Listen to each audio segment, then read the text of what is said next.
Hii ni kwa ajili yako wewe mwanamke, wewe mwanamama. Nataka nikwambie unamaliza mwaka. Najua kuna vitu vingi ambavyo unashukuru Mungu kwavyo. Lakini nataka nikwambie moja kati ya vitu ambavyo ni vya muhimu sana uvizingatie ni kumshukuru Mungu kwa ajili ya huyo mume wako. Sio rahisi kukuhudumia kwa mwaka mzima, kutunza familia kwa mwaka mzima. Si jambo jepesi kama unavyodhani. Usione ni jambo rahisi. Ruku imeisha tunamwambia baba anaomba ruku akanunua. Kuna wakati anapita kwenye kipindi kigumu. Hebu pata nafasi ya kumpongeza, pata nafasi ya kumshukuru Mungu kwa ajili yake.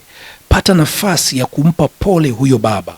Si jambo jepesi kama unavyodhani. Mungu amekupa neema ya kuwa kwenye ndoa njema. Mungu amekupa neema ya kuwa na mume mzuri, anayejali familia, anayejitoa kwa ajili ya watoto wake, anayejitoa kwa ajili yako.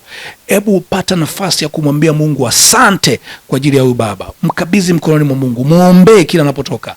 Kuwa baba si jambo jepesi. Na kukumbusha tu, kuwa na baba ambaye anajali familia yake, ambaye anakujali, ambaye anajali utakula nini, unapata nguvu ya kutoka kwenda kutafuta na anakuletea. Mshukuru Mungu na muombe sana Mungu.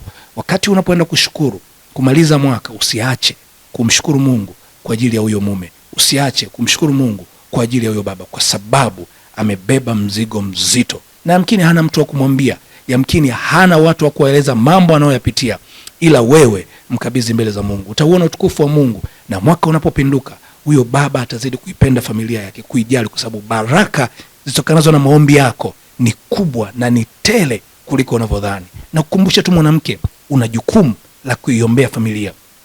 Una jukumu la kuiombea ndoa yako. Una jukumu la kumwombea huyo baba. Na kupenda na kukubali na kuombea. Barikiwa.